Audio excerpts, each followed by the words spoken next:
Welcome back, guys and girls. It's another episode of Dad's Toy Garage, and we'll keep this intro short. I want to get right into what we're doing. We're going to be finishing up the patches on the Miata that we started last week, and in reality it's probably 50 hours of work. I've been kind of keeping hours on that. I'll post that up at this point. I want to know how long it takes to do body work on a car, as I've never kept track. Project Judith Ann over there, the Celica, she was a couple years worth of hours. So today's goal is to for sure get the car in primer and wet sanded. Then I've ordered a single stage red as OEM. I've got the black for the rockers. It's going to be the factory red that it came with because it looks good. So we got the primer here. We're going to get that going. And it looks like my dad showed up for some hangout time. So let's get rolling on it. Gotta dig the paint gun out. Let's have some fun.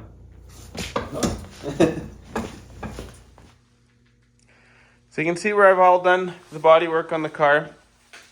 There was peeling on this bumper, so I've had to strip it down. What I got left at this point, I'm just waiting for the spiller to dry right here so that I can tackle that. There's a little bit of wave in this door here. So this quarter's done. The trunk is done. And as I think I've shown you guys this already, this side is done. There'd been some previous damage here, repaired by a body shop. I made it better. If you ever wonder why your lower fenders rust out, all of this was jam-packed in here. You can see it's sitting right in there. All right, guys and girls, I've got the welder set up here.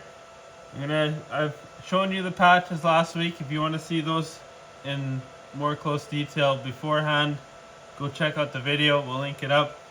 I set it up. I've tested the welder on a scrap piece of steel. I'm not sure if the ground's good here. We'll play with it a bit until we get what we need. Just get these tacked in place to start. I'm also hoping I got all the leaves out of there and we don't get nice fires going on. Well, this could get a little hot. Hammer would be good. There we go.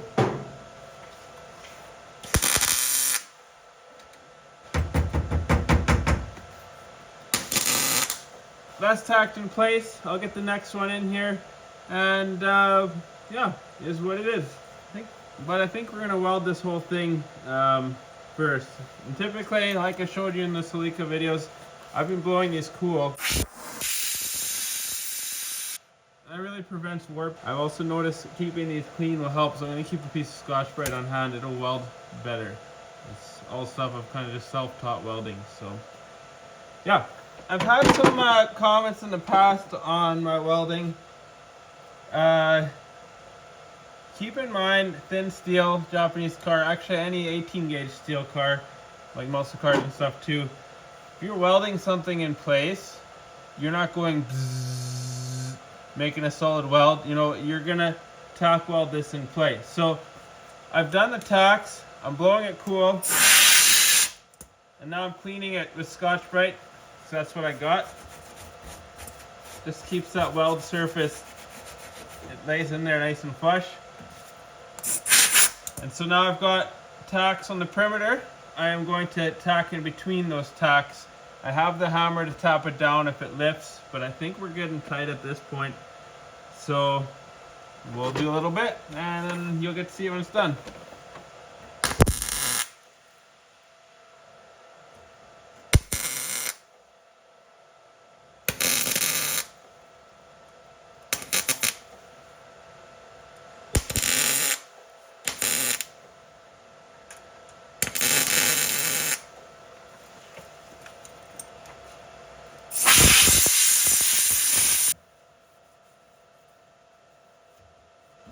Usually if it's warm and just I can touch it, I can weld it. And that's kind of the metal's gone back to the room temperature. It's shrunk back. So here we go, round two.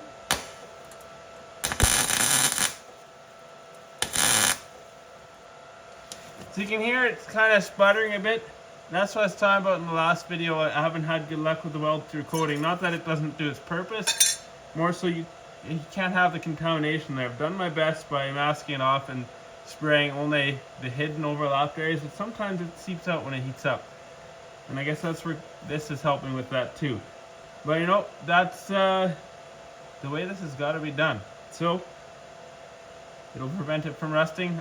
I'm gonna finish this up. I know you guys don't want to watch the whole procedure, but I'll get these both done. I'll grind them up clean and I'll let you guys have a look at it.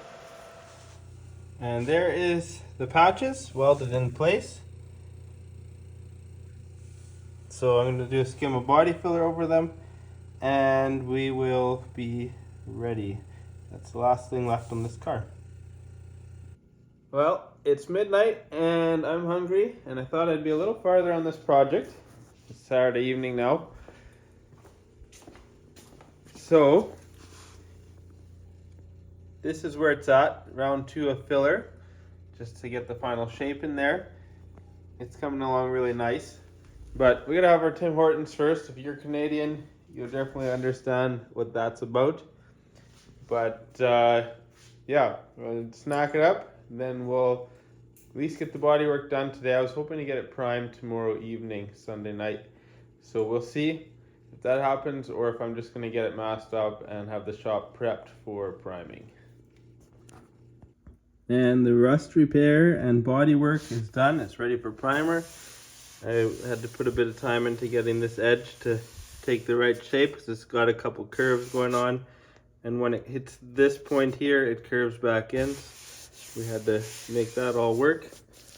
You look from the top, it's got a little bit of that curve in there. So it's time to blow this thing off, blow that thing off. Tape everything over that we don't want to have paint on. Obviously, we do not want paint on that or any of its parts over there. So we'll do that and then we're ready to prime.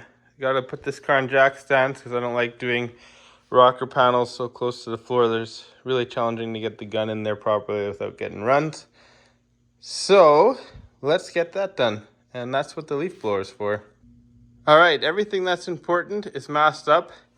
I've got this stuff. I think it's what we use at our workplace, but it's, I'll have a look at there. Its size is there. It's super wide. You can pretty much cover that car once over, but I've done it in halves and then taped it down and then tucked it under and taped it to the floor. And it comes with a roll of tape. So I've covered that, all my engine parts on there. I've also taped this tight so it's not flapping around. I don't have a lot of space between the cars. Racing tires are covered. Shop seats covered. And this is all my parts that go on this car and a lot of them are powder coated so they're covered, including the grille, which is probably the most important piece on that pile. So now we can get to jacking this car up, masking it to the floor, and taping the door jambs and the roof. And I think I'm gonna do jams after. I don't want to disassemble the whole car at this point. But then this jams in here I think are good yet. And engine bay is good except for the fender edges in here. So we're gonna mask the bottom of the hood and the engine bay so I can open it, prime the fender tops, and then close the hood and prime the rest of the car. I think that'll be my plan. And if there's a little bit of dust, it's all getting wet sanded yet, and that'll take care of any transitions. And like I said, we got a little bit to do here that I can't do until it's got something for the filler to stick to, and that would be that plastic adhesion promoter with primer. So other than that, we're ready to mask this thing up, but it's late. It's like 3 in the morning, so I'm gonna go in. I guess I started tonight around 9, so you can do the math on how long it took today to get we did the patches in this corner and I showed you earlier, and earlier last couple of days, maybe 3 or 4 days, I've been sanding the whole car down to 220 so that when I go to do the final sand after primer, it doesn't take so much effort. It's going to be a little bit more straightforward, and the 220 allowed for a final block, which is how I did it. And all the edges were scuffed with red Scotch-Brite pad So I think we are going to call it a night, and tomorrow evening we'll come back and aim to put primer on this car. And I'm going to have it on jack stands because when I painted that car, I did the rockers in the shop here with the door jambs, because you have a nice break point right there where the quarter and the rockers join. I could not get under there. This car is just as low. You got like a fist and a half or 2 fists.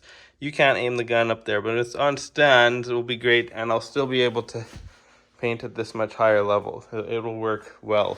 So I think it's nicer to work at a higher level anyways. But yeah, we'll call that night, and we'll see you guys tomorrow evening.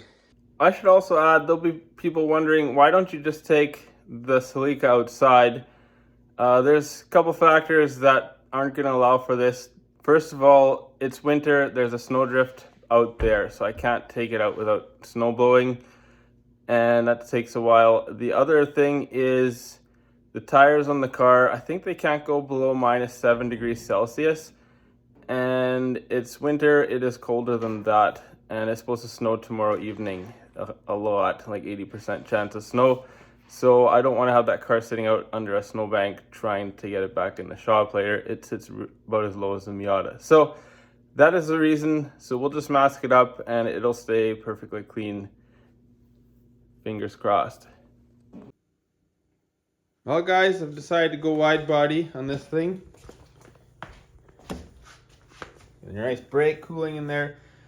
So actually the real scenario is, can't see it very well in there, but I can just access it. The patches are totally visible now. I've just got it held open with a socket.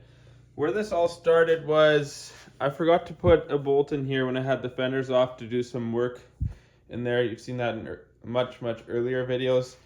So I assumed that was not allowing this to sit flush. It actually always sat out a little bit. But it turns out on this point here, it was actually bent, pushing it outwards. So what I did was I unbolted and I loosened it and I gave it a little twist here and everything sat flush in alignment.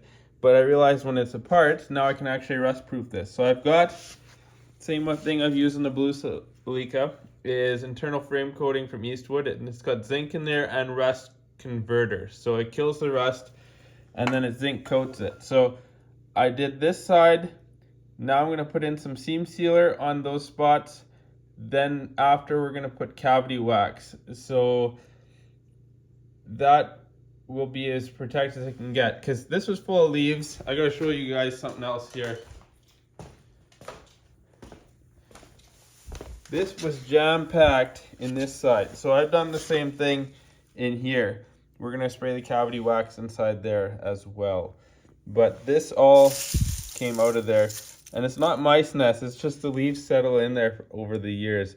You can tell too, some of this has been in there quite a while, like the dark stuff. And so that'll be as protected as I can get this car inside there. I've got the car up on jack stands. It's a much nicer height for painting on such a low car. I'll be able to get, as I said earlier, the rocker panels easier.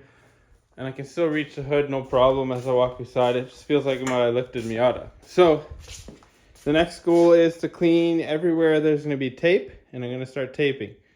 So we're going to clean it with Pre-Cleano 900. It's an RM product. And I'll be cleaning like these moldings, the edge of the glass. I might even just tape off of here. I pulled the wiper blades off. We're going to paint these right away as well. So I'll give them a quick scuff and a clean. And I think clean wiper blades makes the car better as well. So, cleaning time.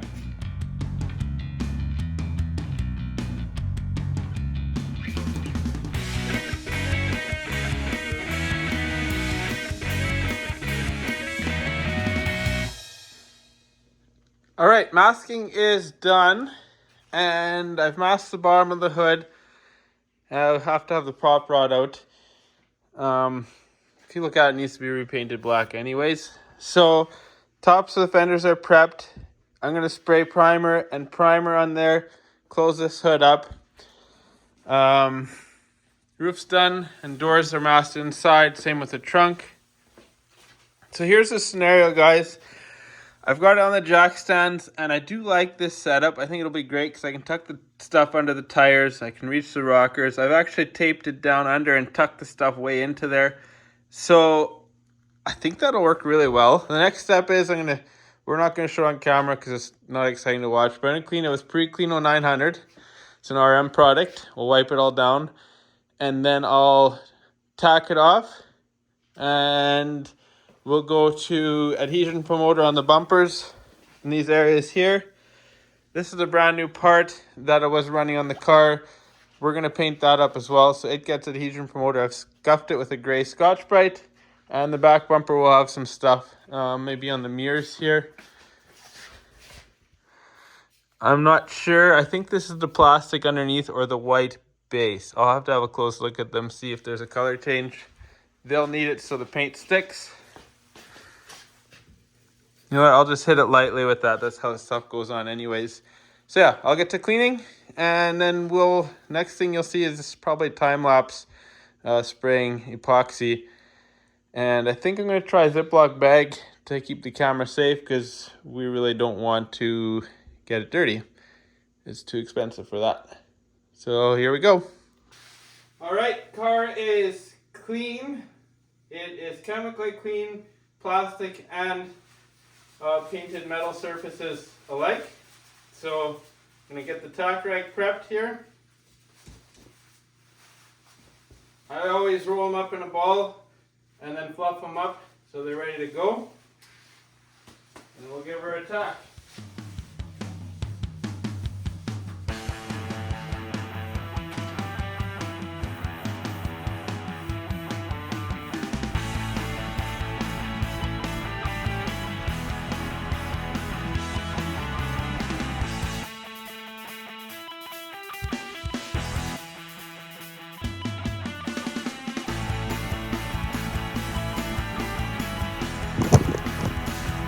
Alright guys, picture quality might drop a bit, but I've got a Ziploc bag over the camera right now. We don't want to dirty it up. But I'm using the plastic. I've done the plastic adhesion promoter with this brand. So this is what I'm using on all the plastic that's bare, so that the base coat and primer will stick to it. And who makes this? That's a Chromax product. So this is what we use at my workplace. It works very well. So I'm going to spray that on those areas, and then we'll move on to, it's got dry, I don't know, like 10-15 minutes I think was what it was. Then we'll move on to the primer. Alright guys and girls, for painting at home, this is a must. You can get water in the line, and what I'll do is I'll run this in line. It's the little ball filter, it's the last resort, and the water actually stops here instead of going through your paint. And what I'll do is tape a paper towel around this end here. You might have seen that in some of my other videos, and then it will be good to use. So yeah, that's the best way to keep water out at a home system. I'm just using this guy right here.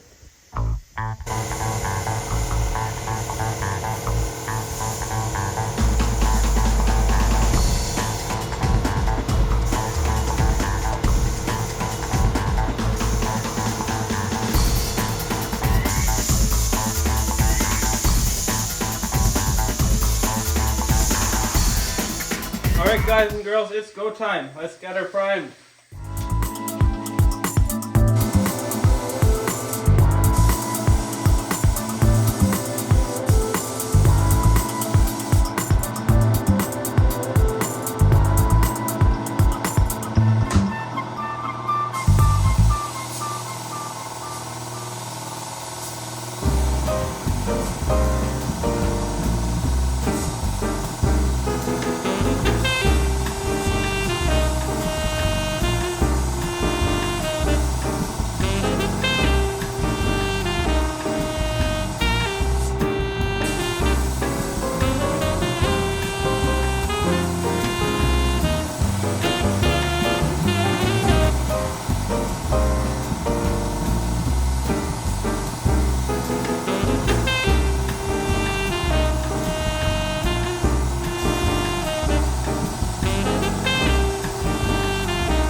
Alright guys and girls, I'll do my talking out here because it's pretty hazy in the shop. I don't want to keep my mask on and you won't really understand what I'm saying through the mask. But car is primed.